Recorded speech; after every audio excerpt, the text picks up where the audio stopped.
I am who I am. Ada yang mana? Kalau dalam bahasa Yunani. Yang jelas-jelas di sini ditulis ya, yang Anda sudah out karena Anda sudah menolak ayat Alkitab. Ya, meta Alkitab tidak bisa putar-putar dalam Alkitab saja. Harus meta Alkitab. Kalau Anda sudah menolak ayat Alkitab, siapa Anda? Saya adalah orang Kristen yang sejati.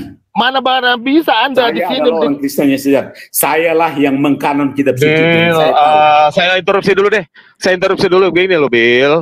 Kalau sudah dijawab, kita nggak usah muter-muter di situ. Itu kan jawaban dia. Kita tidak boleh memaksakan keimanan atau pendapat. Kalau diberi nama berarti dari Tuhan. Ingat. Gantian dulu deh. Gue dulu deh ngomong deh.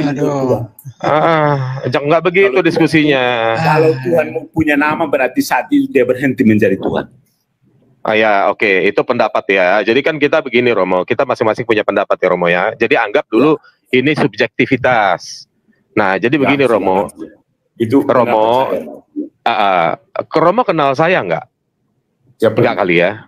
Saya Samuel Siahaan, Romo. Oke. Kalau Romo Samuel saya kenal. Iya, karena begini Romo bisa lihat konten saya tuh banyak di YouTube. Romo ketik Samuel Siahaan. Saya lah dulu yang ngajar teman-teman ini. Awal mulanya saya cuma berdua. Itu GPSDI yang di Bali tidak ada penginjilannya. Joshua Tewu itu memang lebih senior dari saya. Saya teman-teman Joshua Tewu, saya nongkrong di Kalam Kristus, saya udah tegur-teguran dengan Anwar Chen. Kan begitu dari LAI ya, Romo ya. Nah, jadi tadi ketika Billy jelasin itu begini sebenarnya Romo. Kata ehye aser eye, itu kata ehye itu berasal dari kata hayah. Kata hayah itu dia present dan past tense. Jadi aku yang ada. Nah kalau ehye, aku akan ada. Bentuknya dia imperfect atau future tense. Aku akan ada. Nah oleh sebab itulah alasannya orang Yahudi menunggu di tembok ratapan, menanti kedatangan sang juru selamat atau Mosya. Nah, jadi begini Romo penjelasannya. Mesiha atau Masiha itu beda dengan Mosya. Mosya itu juru selamat, Mesiah itu yang diurapi. Berbeda. Nah, Mosya itu adalah kata kerja. Makanya di Yesaya 43 ayat 11 itu, akulah Yehova dan tidak ada juru selamat. Nah, kata juru selamat itu sebenarnya dia jurunya, jadi dia pelaku keselamatan itu. Nah, jadi berbeda dengan kata ehye dengan yod-he-vav-he. Berbeda. Nah, yod-he-vav itu kan empat tetragramaton tuh. Tetragramaton, tetragramaton. Nah, jadi kalau hayah ehye asher eye sebenarnya itu mengandung bentuk kata kerja sebenarnya. Gitu. Jadi aku akan ada yang aku akan ada atau aku akan menjadi. Kalau Romo buka teks Ibraninya, Romo copy paste aja tuh kata heye pertama. Cukup kata heye pertama itu diterjemahkan ke bahasa Inggris karena di bahasa Indonesia itu nggak ada bentuk future, past tense, present continuous. Nah, jadi di situ akan diterjemahkan I will. I will be who I will be. I will be who I will be. I was, I am, I will. Enggak. Bukan I was. Jadi I will. Kalau I was itu dia hayah. Yang ada, yang sudah ada dan yang ada. Tapi yang akan ada dia jadi ehye. Gitu dia bentuknya. Makanya di dalam Kejadian 1 ayat 1 kan NRK en hologos. Di situ bentuk en semua dari kata Amy, bentuk lampau. Nah, karena Yesus ketika datang, itulah dia yang ehye, maka dia menjelaskan ketika dia datang, dia berbicara bentuk lampaunya. Makanya ketika Yesus berkata, akulah dia di situ bentuk lampau. Aku bentuk present. Nah, ketika di Yesaya 43 ayat 11,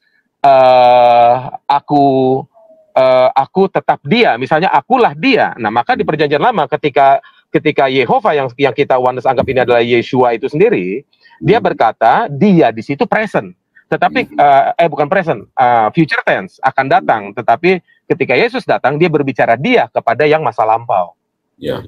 Itu Romo jadi penjelasannya. Jadi kalau yod-he-vav-he itu sebenarnya adalah bentuk proper name, sebutan pada saat itu sebelum dia menyatakan nama pribadi atau nama hipostasiosnya.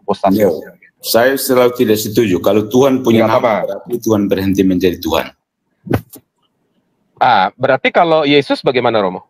Yesus ya, dia sudah pribadi manusia. Terbatas. Dulu saya pernah jelasin Romo, apalah arti sebuah nama tanpa suatu wujud penyataan? Benar pribadi. Tanpa pribadi. Nah, Betul. Jadi di sini saya agak setuju sama Romo. Jadi apalah arti sebuah nama bila tidak ada wujud konkret untuk menandakan, betul ya? Ya. Nah, sekarang gini Romo setuju nggak pribadi itu diambil dari yang dipakai LAI, ada 3 ayat, 2 di Raja-Raja, 1 ada di Kolose 2 ayat 1. Pribadi itu diambil dari kata Yunaninya prosopon sarki. Setuju nggak Romo? Oke. Setuju ya Romo ya? Prosopon itu kan wajah, sarki itu daging. Oh, no. Enggak. Menurut Romo gimana? Dalam teologi skolastik, kata pribadi dipinjam dari definisi Boethius. Definisi apa Romo? Definisi Boethius, sesuatu yang memiliki kapasitas rasional. Oke. Tapi begini Romo, kalau di interlinear Yunaninya, Kolose 2 ayat 1, LAI menerjemahkannya prosopon sarki. Tapi LAI menerjemahkannya menjadi 1 suku kata. Padahal dari Yunaninya itu 2 suku kata, prosopon dan sarki. Prosopon itu wajah, kalau di bahasa Ibraninya panim, wajah secara hurufiah ya. Nah, wajah, kalau apa itu wajah? Muka itu apa?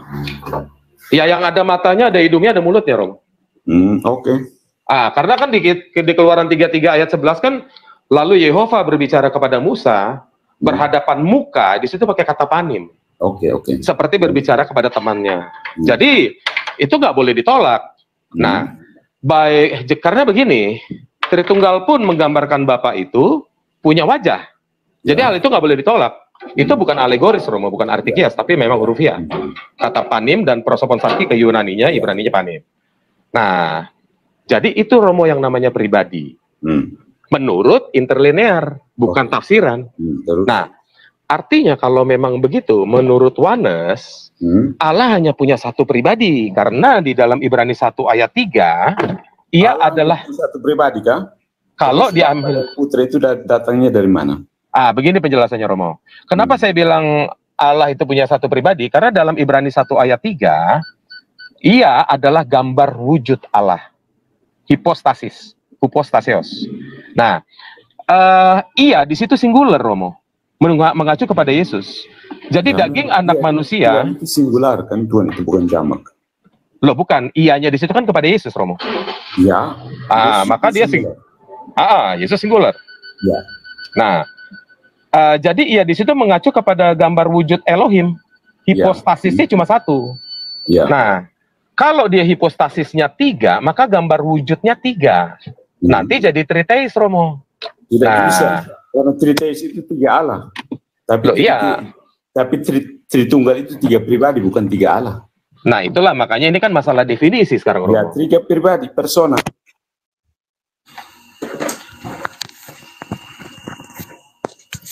Sebentar. Hakikatnya 1, ya jelas 1. Tapi yang 3 itu bukan 3 Allah, tapi 3 pribadi.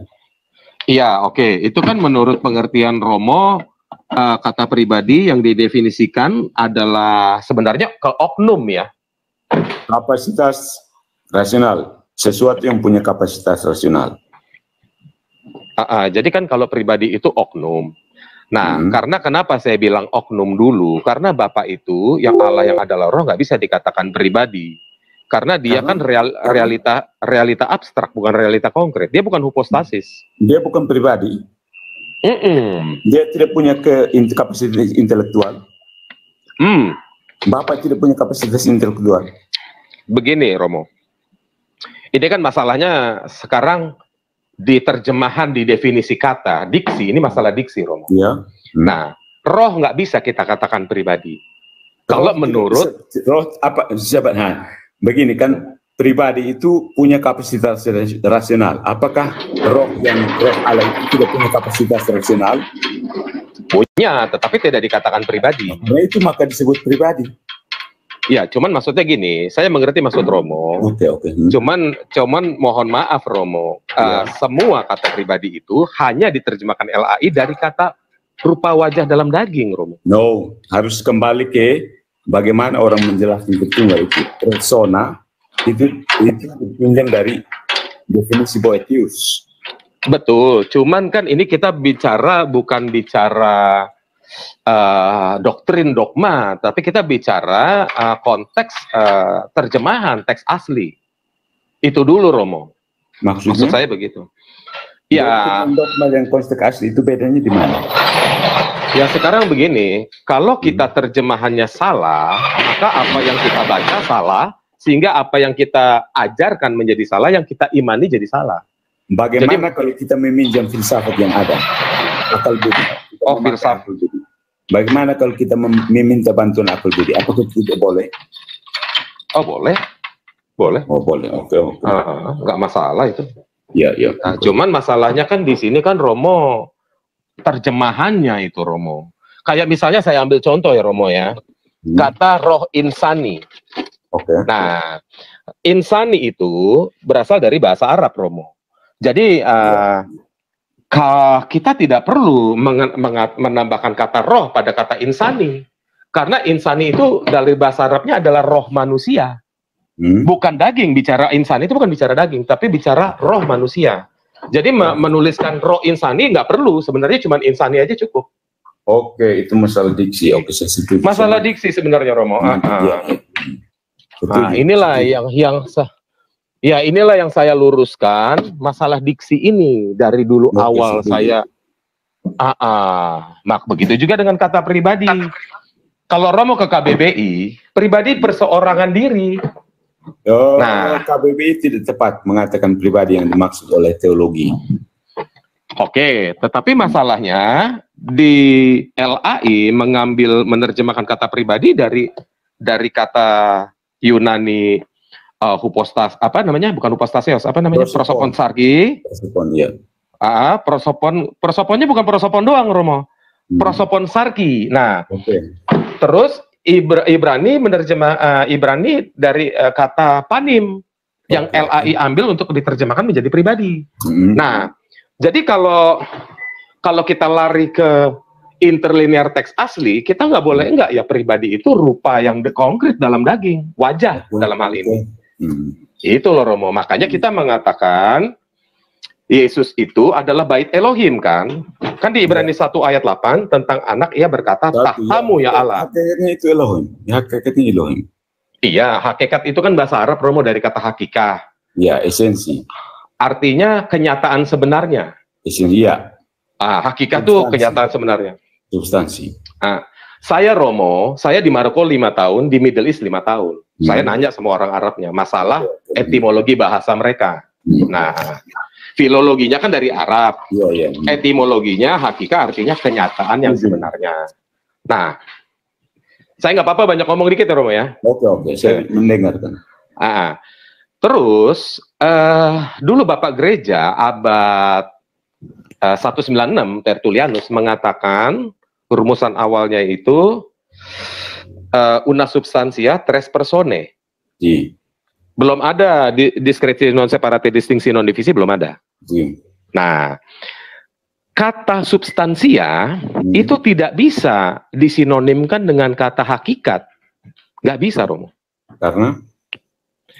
Hakikat itu kan kenyataan yang sebenarnya. Ya, dia tidak bicara substansi atau materi. Nah, karena? Ya, etimologinya gitu, kamus besarnya udah begitu. Maksudnya karena apa? Karena kamus besarnya begitu. Nah, substansi itu kalau di bahasa Inggris kan bahasa Inggrisnya dari akar Latin. Akar bahasa Inggrisnya kan dari bahasa Latin kan. Oke, jadi padanan yang cocok apa? Padanan yang cocok dari barat apa? Sebenarnya tetap aja pakai kata substansi, jangan hakikat. Udah bener Bapak Gereja itu. Nah, substansi. Nah, substansi ya. Nah, substansi bahasa Latinnya itu substansia. Ya. Nah, bahasa Yunaninya hipostasis. Nanti Romo bisa cek di Ibrani 3 ayat 1. Bukan Ousia kan? Oh, bukan. Ousia beda lagi. Ousia itu sebenarnya lebih cocok untuk hakikat Ousia. Gitu. Sebenarnya lebih cocok, tapi bukan arti sebenarnya. Nah, nah, di Ibrani 1 ayat 3 itu dia substansia dari teks Yunaninya hypostaseos yang kita kenal hipostasis. Bentuk singular. Kalau bentuk jamaknya hipostoi. Nah, gitu Romo. Nah sekarang, jadi saya pelan-pelan nih Romo supaya sistematis nih Romo. Substansia dari kata hypostaseos, hipostasis Yunani, di Inggris kan tuh substance Romo. Substance, ya, si.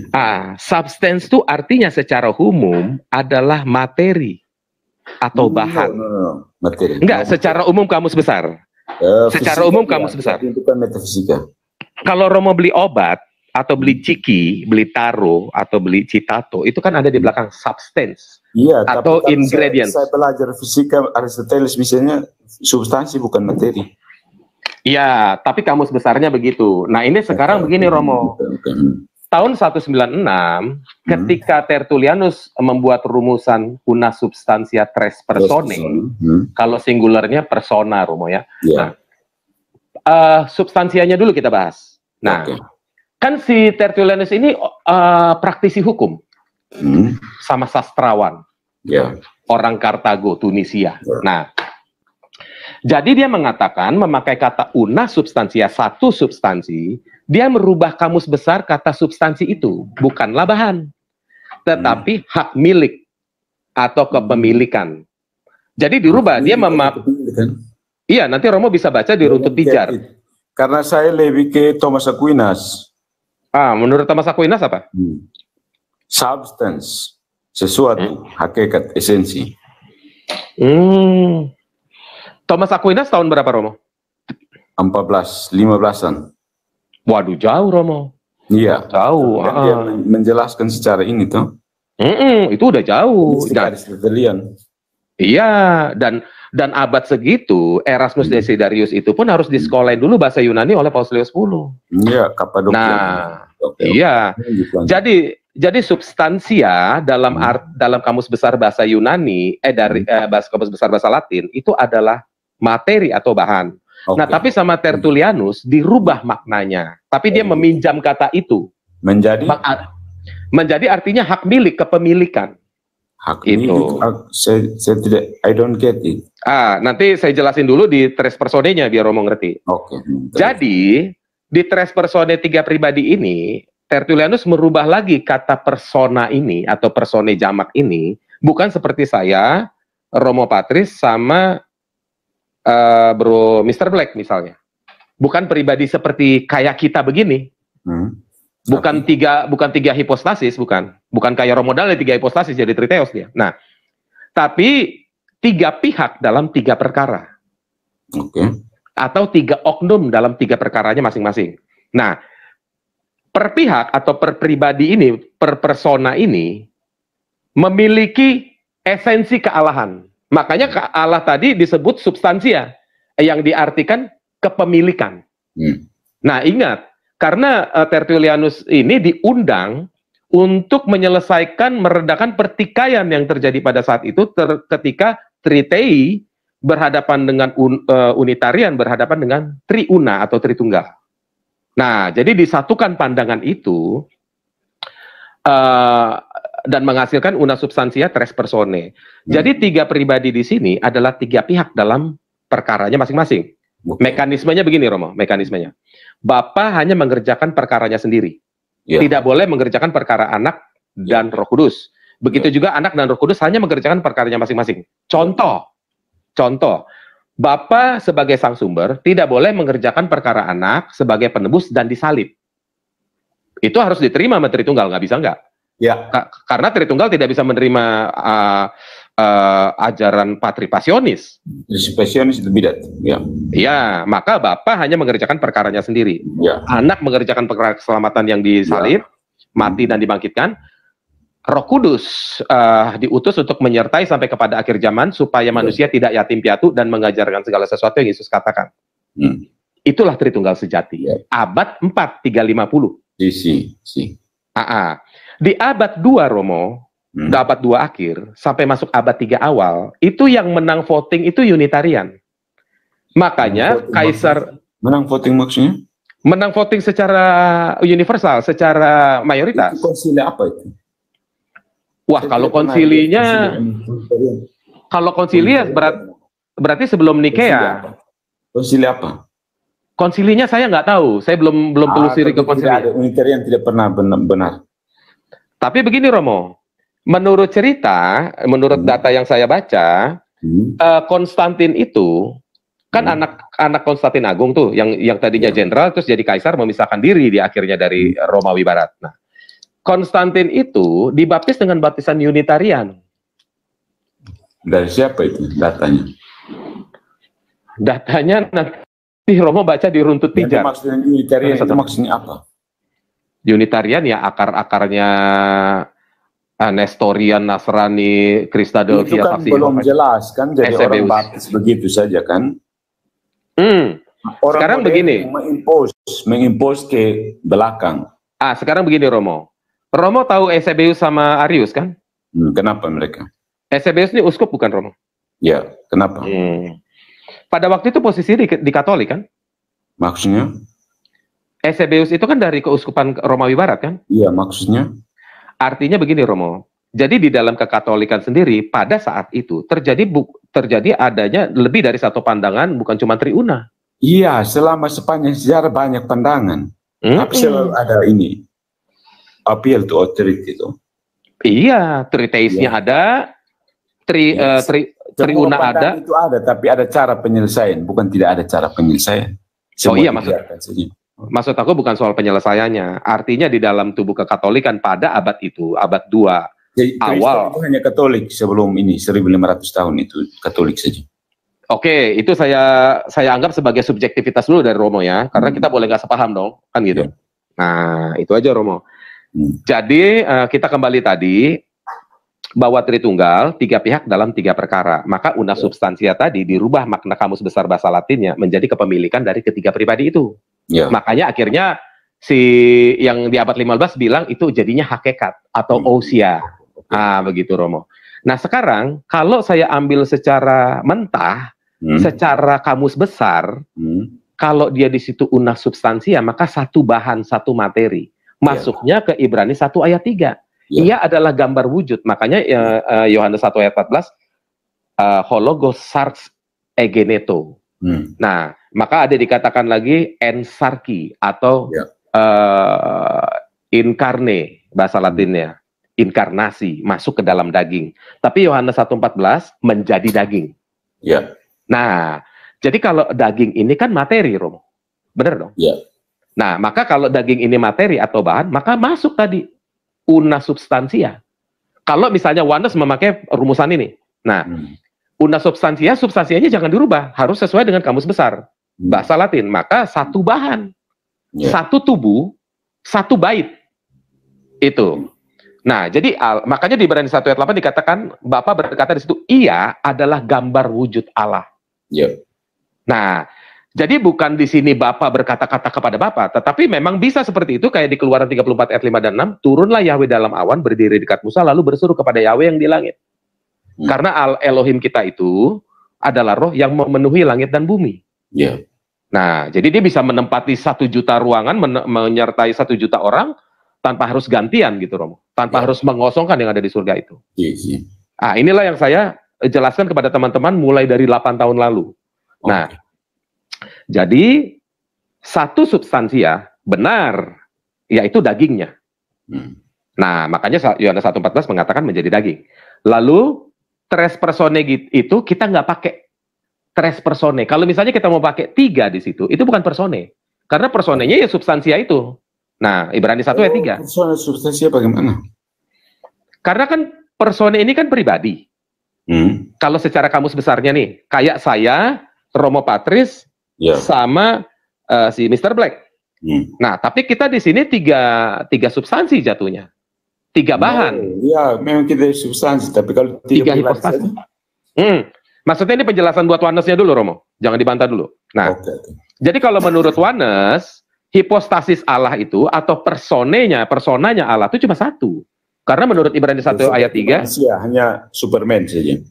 Iya, jadi Superman saja. Jadi bait Allah itu karena di Perjanjian Lama dikatakan ia akan menjadi tempat kudus.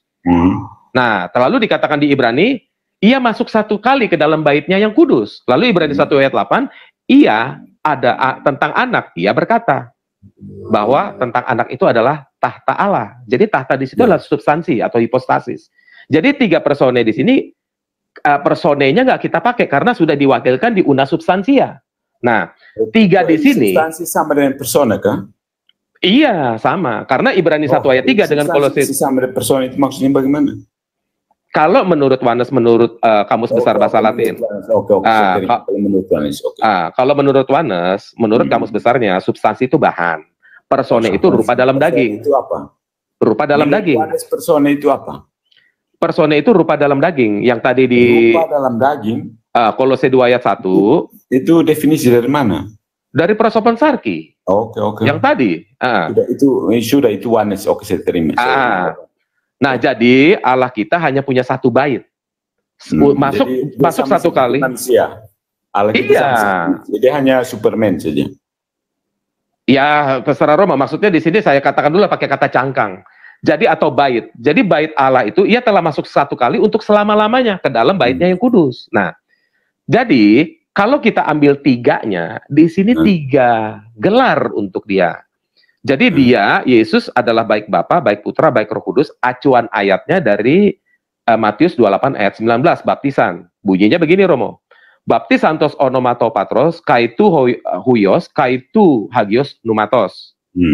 Nah, jadi baptis dalam 1 nama, karena onoma di situ bukan onomata, bukan banyak nama. Satu nama, itu Bapa, Putra, dan Roh Kudus. Kata kaitu di situ, kai itu kopulatif. Bukan hanya menjelaskan dan, tapi yang adalah. Nah, jadi 1 nama yang adalah Bapa, yang adalah juga Anak, yang adalah juga Roh Kudus. Itu sebabnya. Iya, 1 nama, 1 substansi, 1 baptisan. Oh enggak, kalau 1 substansi udah 1 pribadi kalau di Wanes. Kalau terus Bapa itu bagaimana? Sehingga Bapa. Jadi begini Romo. Kan sekarang sudah saya paham. Saya mengerti Wanes maksudnya. Sekarang kalau Bapak, Bapak, apakah Bapak bisa berdiri sendiri? Bapak ini kan bukan proper name Romo, tapi predikat. Predikat dalam hubungannya sebagai sumber. Disebut Bapak. Nah, biasanya kalau disebut Bapak karena dia induk, bentuk maskulin bukan feminin, maka dia sumber atau induk. Dari segala Bapak. Why Bapak? Ya kalau secara normal ya kalau dibilang Bapak karena punya anak gitu aja. Nah, terus anaknya berarti harus ada 2. Minimal harus ada 2. Nah, anak di sini, kenapa Wanes mengatakan Bapak itu adalah anak itu sendiri, anak itu adalah Bapak itu sendiri? Karena begini Romo. Di dalam kitab-kitab para nabi, Allah itu selalu berkata, aku yang seorang diri membentangkan langit. Tidak ada yang mendampingi aku yang melangkah di atas gelombang-gelombang laut. Nah, terus di Yohanes di Kejadian 1 ayat 27, tapi maka bagaimana Bapak bisa sekaligus anak? Itu logikanya dapat dari mana? Nah, ini saya jelasin dulu Romo. Nah, kenapa kenapa dia dikatakan Bapak? Dia sebagai sang sumber, dia mencipta. Siapa anaknya kalau Bapak? Kalau Bapak. Ya, ini saya jelasin dulu Romo. Bapak itu kan hubungan relasional. Terus bukan tanpa anak itu kira-kira bagaimana? Sebentar dulu Romo saya jelasin. Dalam penjelasan Wanes, kita tidak memakai natural, kita pakai supranatural. Kalau natural, saya sama anak saya beda. Saya Bapak, anak saya beda. Why Bapak? Nah, ini makanya saya jelasin. Kan Allah itu pada mulanya kan dia seorang diri. Ya, dia seorang diri. Nah, dia kesepian. Oh iya, dia seorang diri, tidak ada yang lain. Dia kesepian. Kalau dibilang kesepian kan tadi saya katakan di ayatnya kan dia kesepian kah? Sebentar dulu Romo, sebentar. Dia memenuhi langit dan bumi. Jadi dalam substansi rohnya, dia itu bukan jumlahnya bukan sebiji Romo. Tidak terhingga jumlahnya. Sebelum dunia diciptakan dia kesepian kan? Sendiri. Dia ehad, artinya satu-satunya, tidak ada yang. Dia kesepian kan? Kalau dibilang kesepian enggak Romo? Karena begini Romo. Tidak relasi kan? Makanya dengar dulu Romo. Kesepian kan? Sebentar Romo, dengar dulu Romo. Karena Elohim sebelum ada ciptaan, karena dia satu pribadi, sebelum ada ciptaan dia kesepian kan? Sebelum dia kan dulunya belum pribadi Romo. Kalau ini kan penjelasan Wanes Romo. Sebenarnya penjelasan Wanes kenapa? Logis ketidak itu. Allah itu sekarang. Allah itu satu pribadi kan? Sebentar Romo, saya tanya dulu deh kalau gitu sama Romo. Supaya jelas, maksudnya supaya jangan terlalu. Iya, Allah itu satu pribadi. Wanes kan tidak benar menurut saya. Iya, saya kan tapi tidak bilang Tritunggal tidak benar Romo. Maksudnya kita persuasif dong Romo. Kau Iya. bidat kau Sam. pribadi. Ah. Nah, dia seperti manusia kan. Kelebihan kan tadi saya katakan di ayatnya. Sebentar Romo, sebentar dulu Romo, sabar dulu Romo. Iya, iya sebentar Romo. Tolong si Petra di mute dulu, Petra. Petra di mute dulu, Petra. Petra really diturunkan aja Pak Zul. Si Rock, Tolong dulu di mute dulu, itu mantul. Petra tolong di mute Petra. Petra really diturunkan. Mm-mm. Jadi begini Romo, Ya, saya mau tanya dulu sama Romo kalau begitu. ya, oke. Allah kita yang adalah roh, bisa nggak menyertai 1 juta orang dalam waktu yang bersamaan di tempat yang berbeda? Bisa. Bisa. Hmm. Jumlahnya 3 apa lebih dari 3 Romo? 3 pribadi. Oh bukan. Dalam substansi rohnya, dalam entitas rohnya, kalau dia menyertakan 1 juta orang, berarti lebih dari 3 dong Romo. No. 1 Ah. itu encompass. Bukan bicara entitasnya Romo. Ini saya kasih contoh Romo ya, saya kasih contoh. Menurut kamu, ya Allah itu esensinya sama dengan eksistensi. Dia sekedar Ya ada. sama, eksistensi sama dengan Esensi. entitas sama. Ah. Esensi sama dengan eksistensi bagi Allah. Iya, ini saya Dan kasih ayat dulu Romo. Imaterial. Saya kasih ayat dulu Romo sebentar Romo. Kita pakai ayat aja, buka ayat nih, bentar ya. Bilangan 11 ayat 25 Romo ya.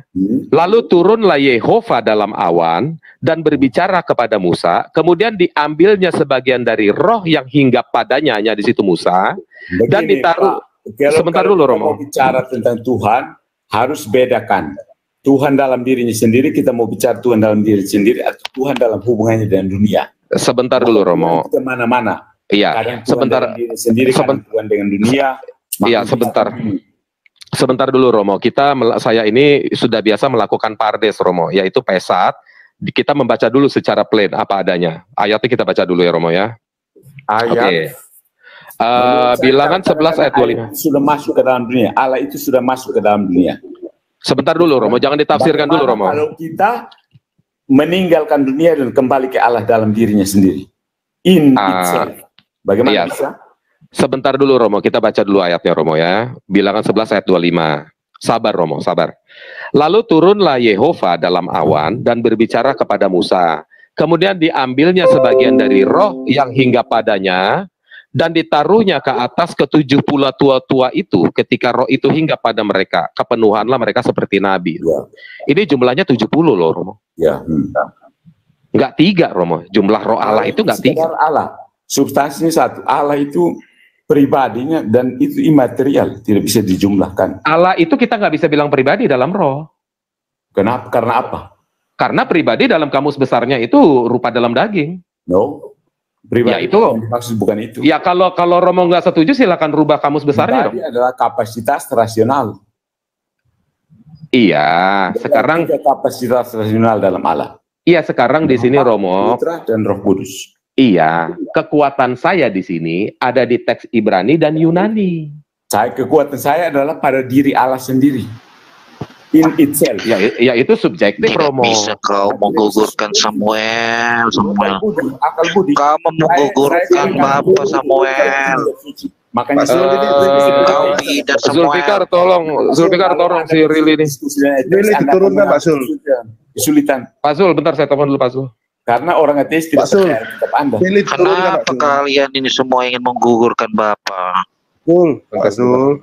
Kau bidat semua kau. Ah, kau itu. Ya, Bagaimana kalian ini bisa menggugurkan Bapak? Lagi ada diskusi itu. Sudah dikatakan Bapak Ini lagi kalian ada di surga diskusi. dikuduskanlah Rili, namamu. Ya, Rili. Kamu mau menggugurkan Bapak? Pak Zul ini Rili bikin rusuh Pak Zul. Bidat kau semua ini. Bidat, Perusuh. bidat. Jadi untuk saya oneness itu gagal menjelaskan kasih. Allah adalah kasih. Coba jelaskan Allah adalah kasih. Sebelum Ya, Rili. ciptaan, Allah itu mencintai siapa? Menurut saya oneness itu gagal di situ.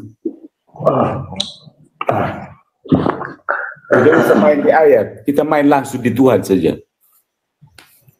Oke Romo, saya mau tanya. Tadi kan Romo menolak kata pribadi Pribadi itu bagi saya itu kapasitas rasional. Jadi dalam diri Allah itu ada 3 kapasitas rasional yang berbeda. Iya kan tadi Romo menolak kata pribadi diartikan oknum toh. Artinya Romo mengatakan lebih tepatnya dikatakan esensi. Jadi amburadul ini. Iya itu rilis sama Petra Pak Sul, itu diturunkan aja Pak Sul.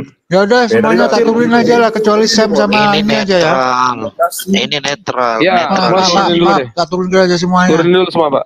Biar ada 2 orang aja lah di kualitasnya. sini. Saya sama Tidak, Romo. Mak. Nggak ada yang tak kasih status saya kecuali saya. Damai ini ya. kasih nggak apa-apa, damai kasih nggak apa-apa, damai kasih nggak apa-apa. Saya izin sama Romo. Damai kasih nggak apa-apa. Ya udah. Dia main Dua-dua ya. itu. Yang penting Jadi tertib aja. begini, Tak tinggal makan tadi aku nggak. Jadi nyimak begini. ini. Silakan dilanjut. Begini damai kasih, Romo, ya. Saya ini kan dalam kajian kamus besar. Nah, kalau Romo kan bilang kekuatannya ada di Tuhan, saya juga bisa bilang kekuatan ada di Tuhan. Saya itu mengkaji Tuhan sendiri dan Tuhan dalam ciptaan itu 2 hal yang berbeda. Iya, Romo. Tapi begini, God Romo. himself and God in the world. Iya. Maksud saya begini, Romo. Kalau Romo berkata kekuatan saya ada pada Tuhan, saya juga mengatakan kekuatan saya ada pada Tuhan. Ini kan narasi-narasi subjektif, Romo. Ini kan pengalaman pribadi. Saya hargai kalau kekuatan Romo ada pada Tuhan dan saya tidak boleh sangkal itu. Itu keimanan Romo. Begitu juga dengan saya, kan begitu. Nah, kita di sini kan bahas akademis. Iya. Nah, secara teks. Saya sebenarnya gini, Romo. Saya sedikit berbeda ya. Saya bukan saya bukan Alkitabiah. Saya itu langsung kalau mau sebut Tuhan ya Tuhan saja. Kalau Alkitab ya Alkitab. Begitu. Oke. Jadi saya tidak menggabungkan Tuhannya lalu Alkitabnya karena misalnya kalau saya sebut Tuhan ya Tuhan. Kalau Alkitab misalnya saya harus berdiskusi dengan ateis misalnya, saya tidak bisa pakai Alkitab. Oh ya, jadi Romo nggak tota skriptura gitu ya? Saya tidak tota skriptura, saya meta Alkitabiah. Meta Alkitabiah, berarti yang lain gitu ya, meta ya? Oke. Nggak apa-apa Romo. Romo kan berkepanjangan, maksudnya begini Romo ya. Romo kan baru kenal saya. Iya.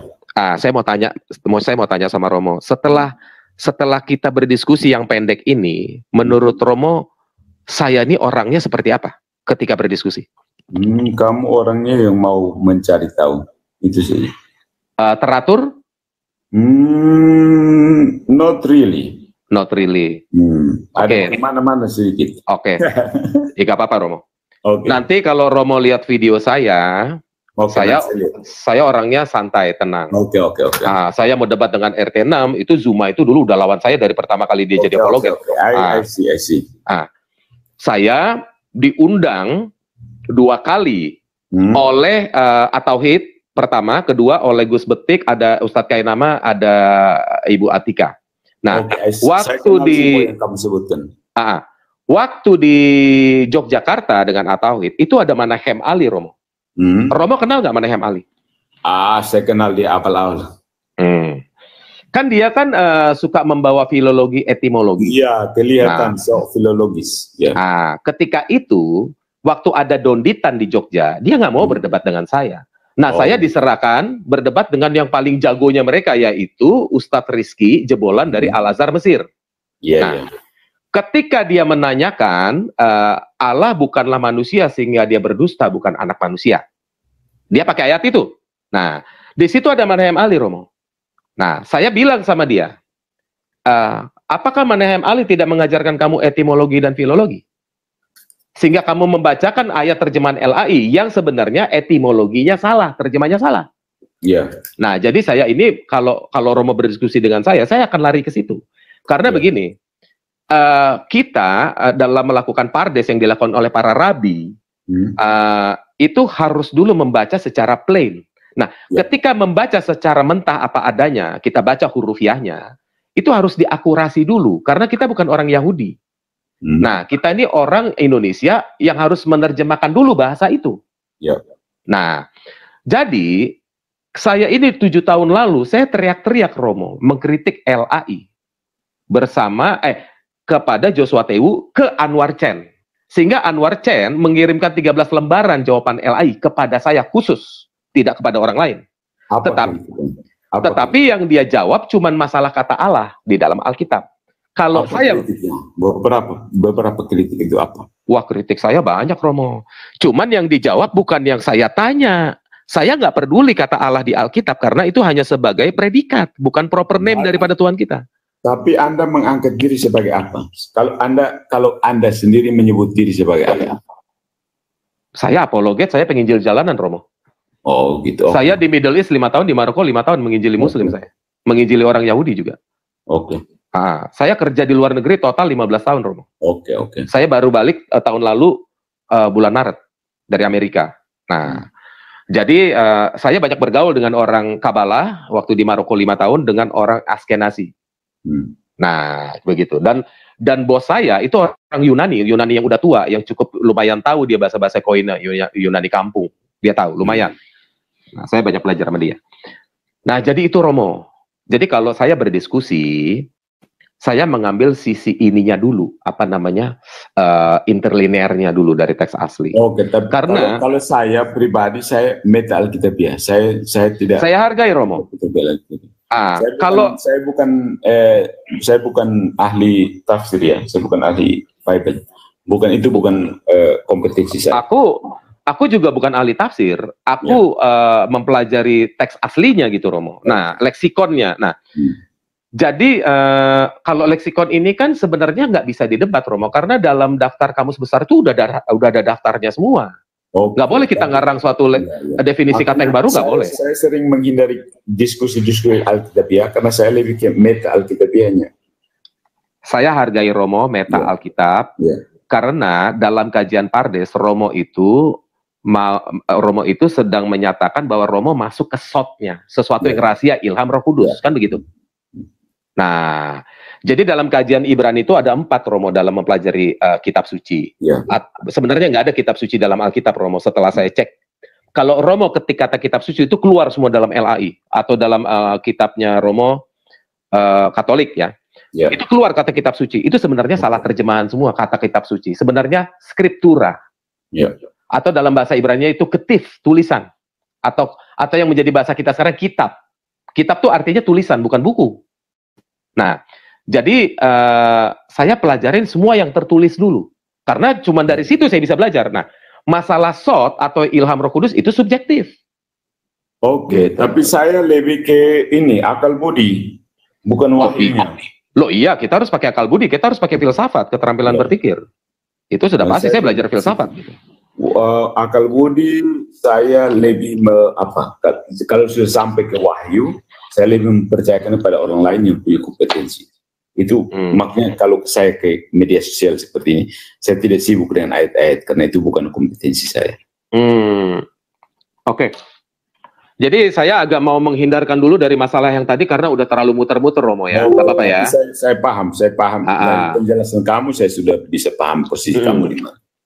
Karena kayak tadi misalnya Romo sama Billy, ketika Romo sudah menjawab, saya nggak mau memaksakan jawaban Romo itu harus sesuai dengan jawaban saya. Nah, apapun yang Romo jawab saya terima dulu sebagai hal yang subjektif. Nah, saya bukan tipe orang yang berdiskusi seperti itu yang harus memaksakan. Oh, jawabanmu nggak benar. Saya paham. Dari penjelasan Anda saya tahu posisi Anda di mana. Iya. Dulu kalau saya ngajar Romo, saya sering berkata begini. Kalau saya bertanya, silakan jawab. Ketika orang lama menjawab, saya bilang tidak usah takut menjawab. Saya tidak akan bilang jawabanmu salah atau benar. Nah, semua saya hargai supaya karena saya itu lama di luar negeri, Romo. Saya dididik untuk men-encouragement orang, bukan men-discouragement. Untuk membangun orang supaya berani untuk berpikir bebas, out of the box gitu. Itu Romo, liberal. Nah, saya dididik dengan orang-orang liberal memang. Merujuknya pada filsafat Yunani ya bro dirimu ya. Saya dalam filsafat Yunani lebih banyak belajar quote-quote-nya Socrates.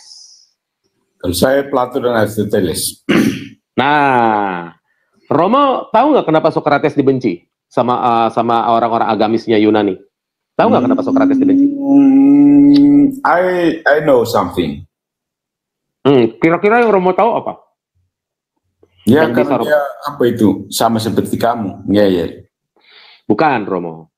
Socrates Sokrates itu sangat mengkaji logika dengan pandangan dua arah dan kronologi urutan kejadian.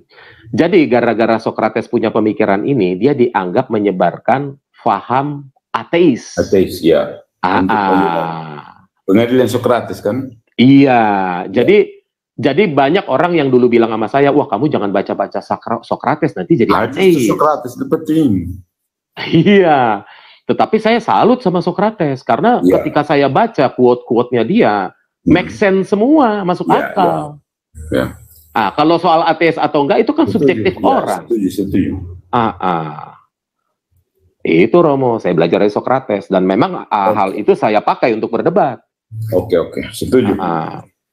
Tetapi saya dulu sebelum baca Sokrates, saya aslinya jurusan desain produk industri di Trisakti. Dan waktu semester pertama dan kedua, saya belajar filsafat. Harus belajar filsafat desain. Nah, tetapi saya banyak belajar debat itu dari Yesus. Murni dari Yesus, belajar debat. Dari Yesus ya? Dari Yesus. Dia ngomong simple tapi langsung skakmat. Itu. Poinnya aja gimana Bro Samuel? Udah itu aja poinnya. Cukup ya. Oke, poinnya begini. Poinnya sebentar. Poinnya begini Romo. Ya, sekarang Romo sudah berhadapan dengan saya, bukan muka dengan muka, dengan narasi. Artinya Romo punya penilaian sama saya, kalau ada orang framing di sana, si Samuel ini tidak bisa berdiskusi, itu semua bohong. Tidak, kayaknya dari penuturan kamu, saya tangkap bahwa kamu orang yang cukup menguasai.